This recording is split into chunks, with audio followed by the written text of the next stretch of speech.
Hello and welcome to my first P8S Part 2 guide.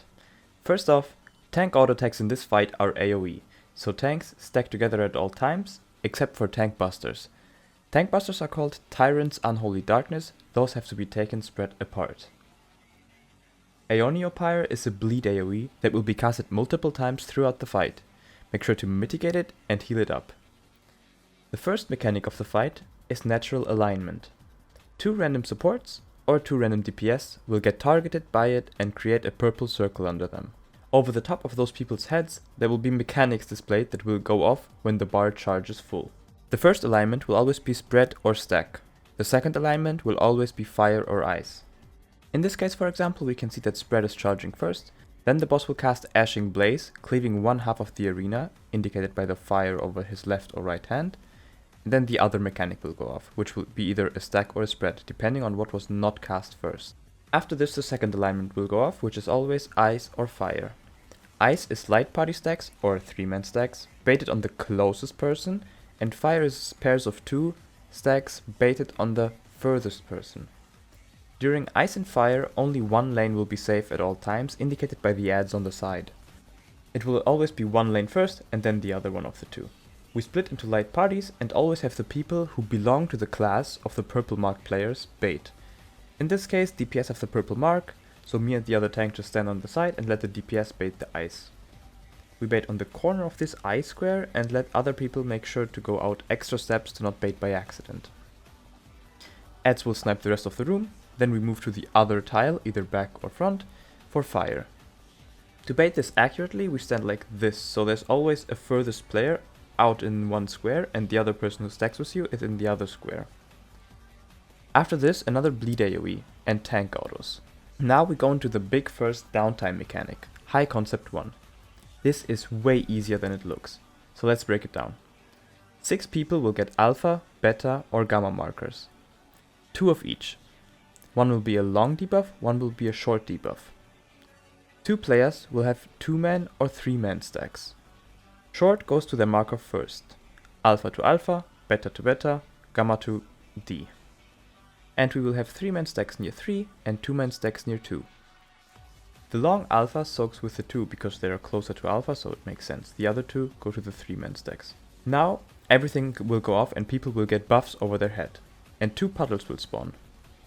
Here we have wind puddles, and you can only soak them with a wind beast debuff.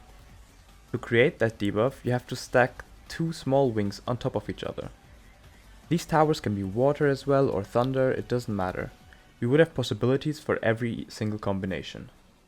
While we stack to get the wind beast, we kinda indicate which tower we are taking. Now, while we take the towers, the boss will cleave one half of the room, so make sure to take the tower on the either left side or on the right side of the tower. Now the second set of alpha beta gammas will go off, and the people who had 2 and 3-man stacks want to get hit by one of those on purpose. You will always want to get hit by those that already have been used. So because our samurai here didn't get used in the first set, 2 and 3-man debuff will avoid getting hit by the second gamma and go to alpha and beta instead. Now 4 towers will spawn and you combine the symbols correctly to resolve them. We always had the leftover people from the first set, and the 2 and 3-man stack adjust to the correct towers. The boss will get targetable again and he will cast Deconceptualize, which will remove all your debuffs, and will cast another bleed AoE and tank autos. Limitless Desolation makes us split up DPS and supports into right and left half, and 4 people on each side will get hit one after the other and have to soak a tower on their half that spawns during their hit. Before you soak, you will drop an AoE under you. You can cover other people's towers with it by accident, that's fine, but you can never cover your own. This looks messy, but it looks scarier than it is. So you see, Gunbreaker will get hit first, so he will take this tower. White Mage gets hit second, and she will take this tower. This one is mine, and so on. What I do is I just move to an adjacent close empty tile of my tower, then drop my puddle there and soak.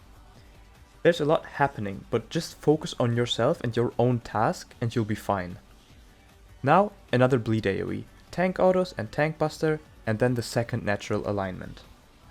This time the boss can cast inverse magics to the purple players, which leaves a debuff like this on a white mage right here, So her mechanics will be switched around from what it actually shows. This can be on both players as well. It will be stack and spread first, but this time with ads beaming at the same time.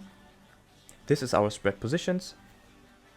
Then we move one tile back or front and stack. The ice and fire will be exactly the same as before. It just can look reversed. So if you see fire, it might be ice. If it's ice, it might be fire, depending on if the player is reversed or no.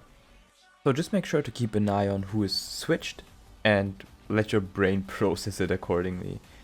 Apart from that, it's exactly the same as in P1, so don't overthink it. It's just you might get tricked by the visuals of it. He will finish that phase with a Gnashing Blaze, so be sure to be on the correct side. You will get another Bleed AoE, Tank Auto Attacks, Tank Buster, and then the second high concept. This high concept will start with similar looking debuffs, short letters, long letters, a 2-man stack. This time, instead of a 3-man stack, we get a 1-man stack. 2 people will get no debuff at all. Short letters go out first, just like the first time. The 2-man stack will be on the 2 marker tile, and the alone stack will go where the 3-man was before. The 2 people with nothing want to get hit by Alpha on purpose, and combine their debuff into Ifrit. People take the first tower just like in the first high concept.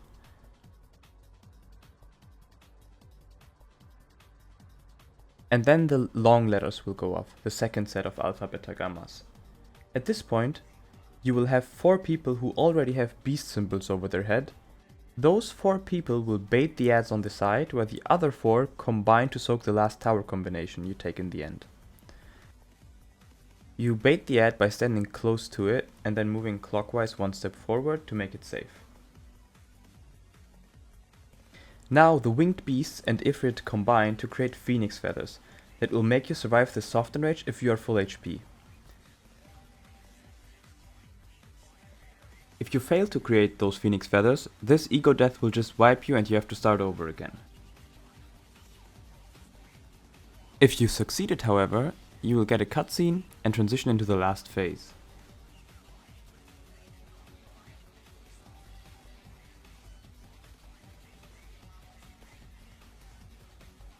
After you get revived, you will receive a double damage buff, so make sure to save all your resources for this phase.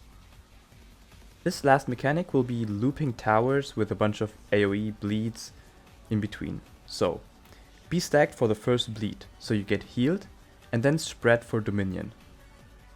During the Dominion cast, 4 people will get hit by Earth Mountains and get a Vuln up.